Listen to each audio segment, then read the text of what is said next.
So I'm writing for a Brazilian magazine. It's called Integra. We are in the fourth edition, and we are the biggest magazine today in Brazil. And I have a safety column. I would love to address some points with you so I can do this interview. Mhm. As you told me, you like to talk about path and accuracy, right? Mhm. That's your Well, uh, yeah, that's one of the areas, but there's many, many areas and everything that affects people. What causes accidents, what causes near misses and scary days. That's what I'm interested in. yeah. Yeah. Sadly, I don't have the whole magazine. I don't only have one page, so No. we have to focus in one point maybe for today. Um, I thought about a few questions, but if you like to talk freely, that's okay as well. Sure. I think we should focus on safety of pet and accuracy, of course. Hmm. What I thought about was some topics like how does the exiting point affects on my pet safety Hmm. and strategies for looking for other people when navigating and strategies to correct my navigation and give me a good accuracy, things like that. Yes. Okay, good. Yeah, I mean, obviously, a good exit point is really, really helpful that, upwind, but you can be crosswind for sure. And there's lots of drop zones that require a crosswind jump run, right? To cut across the wind line reduces the chance that somebody is last out and ridiculously far up the wind line, or first out and open high with a big parachute and they can't fight the wind and they can't make it to the airport or stay over the airport. So there's a lot of advantages to a crosswind jump run, but when it comes to pattern, that becomes a little bit more complicated because depending on what direction the jump run is going, right to left or left to right, you can have people that are having a hard time getting to the pattern because they're on the wrong side. And if, Yeah. opened low, now they're forced into, crossing the pattern at a lower altitude and creating conflict because, of course, our interactions under canopy are not only, on final approach. You can get canopy collisions on the downwind leg too. Yeah. And so I think it's really important to, first of all, recognize, excuse me, if it's a left-hand traffic pattern and the jump run is coming from right to left, so to speak, if you can imagine from top down, Yeah. then maybe the first group should open a little higher so that they can get over to the other side of the pattern and get with the flow of traffic, right? That's one, set of thoughts. But sometimes the best plan doesn't work. It was a great idea, but it didn't work. Your parachute sniveled, and you ended Yeah. up lower, even though you pulled at a reasonable altitude. And so, under those circumstances, I think it's important to have what I call a gutter. So, imagine if this is our pattern, if it's a left hand traffic pattern, to the right side of it, all the way kind of maybe one or two canopy widths away from your nearest obstacle. That's what we call the gutter, like in bowling, right? So you got the gutter ball. Ah, yeah. So the gutter is for the people that, for instance, just barely make it back and they got to downwind it. Or hopefully it's not that bad, but they have to do a mirror image pattern. So we Yeah. leave that gutter open to make sure that these people can still fly a safe pattern just opposite to everybody else. So that's an Interesting. interesting idea, I think. Yeah. Yeah, of course. I don't think that this is planned this when they are talking about their landing pattern and area. Don't talk about that. It's a great idea, actually. Yep. Yep. Yeah. And it's just, it doesn't have to be the drop zone making a rule or something. It's just common sense that you leave a little bit of space for the person that's being weird, that's doing something different, outside of, and, because sometimes it's you, you know, Yeah. uh, yeah, and we have to get out of, sort of blaming and shaming people for making a Yeah. mistake or having a weird situation.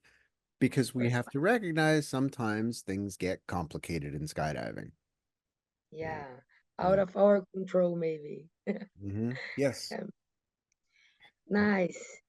And what tips could you give for beginners to Mhm. adjust their ABC points and height so they can get good accuracy? Yeah. Well, I think it's important to think of those pattern points, the A, B, C, and maybe D. If you read my book, I like the idea of a D Yeah. point also. It just helps to create the structure. But recognize that these points are accuracy points, just like your final landing spot, and have the same urgency to get there. So if you're at 2,000 feet, well, you're already in the pattern.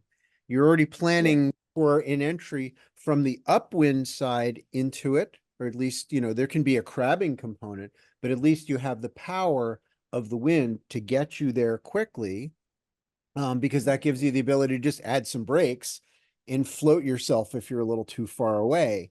Um, but at the same time, being ready to use those rears. That's one of the most important things, is to be able to flatten it out, right? And then to steepen it up when if you're in some rears, you can get off of it and dive the canopy, and that can get rid of excess altitude. So we have options, and one of the things I've observed is that people don't use their rears enough, in my opinion. Be it's Perfect. powerful tool to change your range, to change where you're going. And if it scares you to go and do something other than just, steer, like we call toggle monkey, Yeah. only the toggles, right? And I would consider that sort of analogous to a new student who doesn't know that they have legs in free fall. You know what I mean? They're Yeah. just, Okay. you completely forget that you have legs, and it's all about the hands. Skydiving's about the bigger picture of everything that the air sees. And the air sees your rears, right? You Yeah. have that capability. So a drill that I urge people to do is, with your toggles in your hands, look and put your hands on the rears and release. Look and put your hands on the rears and release, and then stop looking and just grab. So you know where they are, right? Sweeping from the back so you don't mix up, one front and one rear doesn't do what you want it to do. Yeah. So right, right. You don't just reach straight up. You sweep from the back, bump the riser into this part of your arm, and then you can feel where you are and grab in the same place every time. You have a reference point, the guide ring, right? It's there where the Mhm. brake lines go through that guide ring. So you can feel that, so you're in the same spot, and then you get the same result. And if you get really good at going to your rears without thinking and without looking, then you can solve these accuracy problems when you're busy looking at the traffic, thinking about this. Oh, there's some turbulence and all that stuff. Make this one of the just sort of natural events for you under canopy, particularly, below 1,000 feet. And as you explore that stuff, obviously you have to figure out how much is too much rears. There's such a thing as a stall, Yeah. and a stall down below 1,000 feet can be very interesting. Um, and so given that, I think everybody, before they start playing with their rears down below 1,000 feet, to just slow their parachute down till you feel the vibration. That's a warning, like the stall horn on the airplane. It's a warning that it's getting close. The tail of the parachute is fluttering. And then whoop, you feel that, the back legs on the chair break. Right. And whoop, there you go over backwards. So you just lift your hands, you dampen the surge, and you're back to flying. But this informed you, despite your fear, this informed you of the sensations just prior to the stall. And on most parachutes, it's pretty obvious. It's hard to inadvertently stall if you're sensitive to the vibration, the sound in your ear as you slow down, right? So to just say, just always use your rears, that's not accurate either. I want people to get good at the rears, know the limitations, in terms of the stall, know the limitations in terms of the surge, right? What if you're on final approach, you missed all your pattern points, you're going to come short of the target because you're a little too far downwind as you turn final, and you go into a little bit of rears and you find that optimal amount, which is somewhere between 60 and 70% of the range, right? So, Okay. so stall point, where it just begins to stall, that's 100%. So a Yeah. little more than half. on every parachute that we've tested will give you the best glide.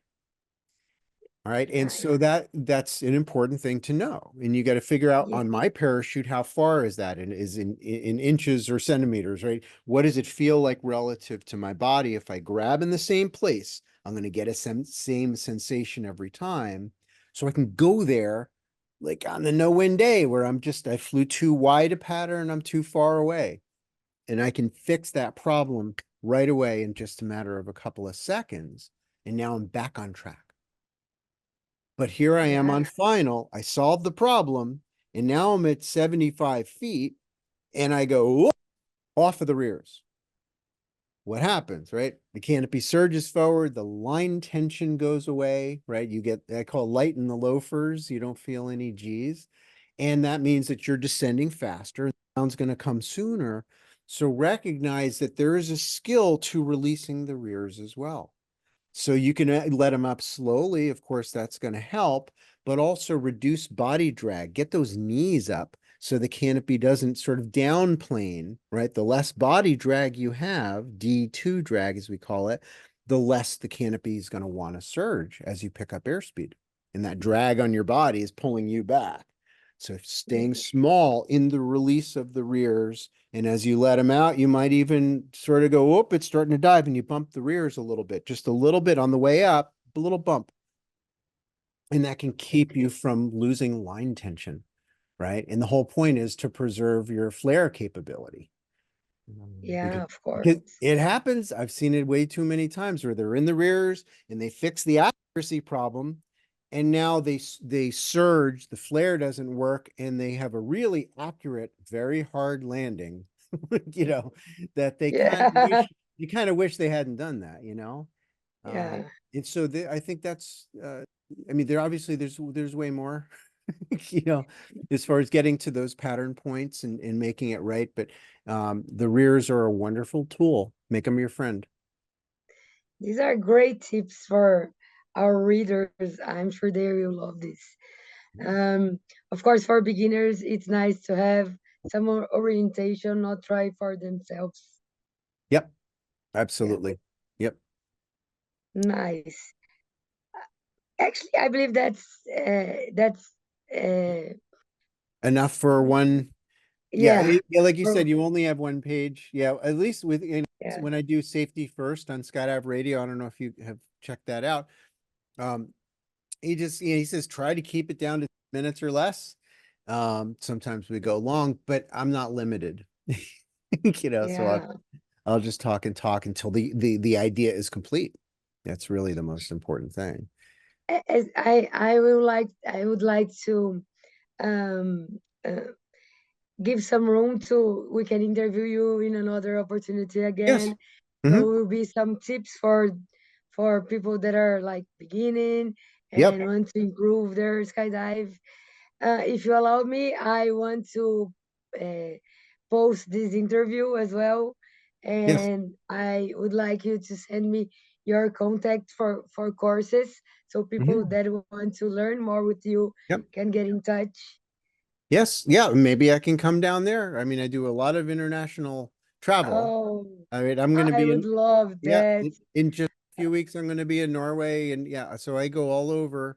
And that is absolutely on my list to come to Brazil. Uh, I Well, I can talk to some school owners so we can try to arrange some students and make a course. I would love to study with you. I would be one, of course. Um, I will try to to get this idea. Let's see if I can arrange something. Mm. But for sure, I would love to have you here in Brazil. Yeah, that would be a lot of fun. Yeah, to sort of spread the love to a new place, you know. It's my Have you courses are been to Brazil? not yet. Nope. No. Nope. Yeah, I mean, I do my best to teach the details of parachute flight, right? That's my number one priority. I say protect the plane from further impact events, right? Yeah. However, it's more, right? I mean, I really do my very best to get into the headspace part of skydiving because Yeah. you can know everything, right? Where you read the book, you take the test, you get 100% on the test, good for you. It doesn't mean you're going to do everything right. Yeah, there's definitely a psychology part of this, and part of it is about fear. definitely. Yeah, some of it's about fear. Some of it's about not enough fear, you Yeah. know, right? And some of it is about our belief in ourselves, and that's related to fear, but to have a little bit more grace and uncertainty about our conclusions about who we are and what we can do, I think is really important, to calibrate our expectations based on the truth, not just based on the history. Just because, in your 10 jumps, every landing was kind of a crash and burn, doesn't mean that that's who you are. Doesn't mean that that's who you're going to be. But we have these repeating stories that create, sort of an expectation based on these mind movies, in these beliefs that we set in stone, and we have to question: is it really true? Always, especially the negative thinking. When you're thinking, "I can't, I keep doing this. I'm the person that always lands like this." It may not be true, and to sort of rewind, step out of all of those assumptions about who you are, and have a little uncertainty in a good way, opens up the door for something new, something better. Yeah. That's a great thought, especially for, well, in Brazil we see the guys always joking about the girls how they land, and that's the thought of my students as well. The girls are like, "Oh, I don't know how to land," but it's not defining you. It's just a phase that you're passing, and you can learn. That's Yep. a great thought. Thought. Yep, exactly. Yeah, that's societal stuff that creates Yeah, beliefs, right? We have our culture that says, well, women do this and men do that. Is that really true? I mean, there's certainly consistencies in history, but that doesn't mean that we have to live that way. I know an awful lot of really tough skydiver chicks that land their parachutes absolutely gorgeously. Like you want to go outside and watch them land every time they're under canopy. And I know a lot of guys that are big and muscly and macho, and they're a mess. You know, I either through too much confidence, or in many cases also too much fear. There's yeah, all different things, and we can't have these assumptions that limit us. It doesn't yeah. help. It doesn't help at all. An open mind is the most important tool in skydiving. An open mind that allows for awareness and something new, something different from the past. And it is interesting, because I don't think in Brazil people talk enough about the psychology part of the teaching. Yep. Yep. Uh, I It's think not. this is the future for teaching skills, Yep. is to be more psychologically Yep. interacting with the students. That's great. Yes. Yeah. To feel what they're feeling, right? It's called Uh, compassion, right? Where you see yeah, somebody's eyes, as you're teaching them, not just, I said it, so now you have to know it. It doesn't mean just because you said it doesn't mean they got it. Right. And I yeah, think it's important to have a compassionate connection to the person and know that you were them at one point. I know you feel good about your matching gear and your cool skydiver tattoo or whatever, but you were them, and I think that's going to give you more leverage to help them if you can just sort of set aside the ego mind and just open up your heart a little bit more and spend more time with them, more time sitting at yeah, the picnic table and just listening, not just talking as a teacher, right? Actually listening, bringing love back into the house, right? I mean, the yeah. the, the And opposite don't of see our fear students is love. Yeah. only as cash and Yep. as people as well. Yep. Yeah. Yeah. I believe. Yeah. And for the instructor, Yeah. don't see the students only as a cash, as a opportunity of make money, and see Yep. them as persons. Yeah, Yep, exactly. And you'll be more effective, right? I mean, I had my own drop zone that I started when I was 25 years old. And I took a completely different route than every other drop zone in the world, where I really gave a lot of time to them. My tandem students, I would train them for 3 hours. I'd put them in a hanging harness that was horizontal with handles on it, and I'd teach them how to turn. I mean, this is before wind tunnels. you know, and, but I could, get them started with that stuff and give them an altimeter that ticked like a clock so their altitude awareness Yeah, would be good, and a canopy control section as well. right. And the result was that I had more people come back because I invested the time, right? I spent more time with them, more care. And as a result, I created a number of world champions, people that have won all kinds of different medals in the sport, cameraman of the year at the world meet and all kinds of different things. Because the model proves itself that love and care and investment of your time and your heart into it will yield a better result. And then you don't have to fly so hard to chase your spinning student in free fall because you did your work on the ground Yeah, to teach him wow. better, right? To teach him Yeah, better. Yeah, that's great. yes, Oh, indeed. you are an incredible person. I'm more excited to talk to you again now that I know you, Yeah. because you're really a great person. I love your ideas, Mm. and what you brought to me are great tips. I'm sure we'll have a great material to write. I look Um, forward to it. I will really try to find people so we can make a group and bring you to Brazil someday. Would be It'll happen. lovely. It'll Let's happen. do it Yep. happen. It is intention, And right? This is our intention yeah, and it'll happen. because I really would love to train with you. You Yeah. seem to be a great person as a coach, as a person itself. So thank you very much for your time. You Uh, are most welcome. I'm really glad to be here, Vivi. This if is you great. come to South America in any time, tell me. Maybe it's easier to bring you to Brazil. Maybe so. Maybe so. I don't know. But we'll one way or another, we'll find a way to make it happen. Yes, I pray that we will. Thank you very much for your time. You're Have a welcome. great day. All right. You're welcome. Bye-bye. Bye Hi, bye. I'm Brian Germain, and thank you for joining.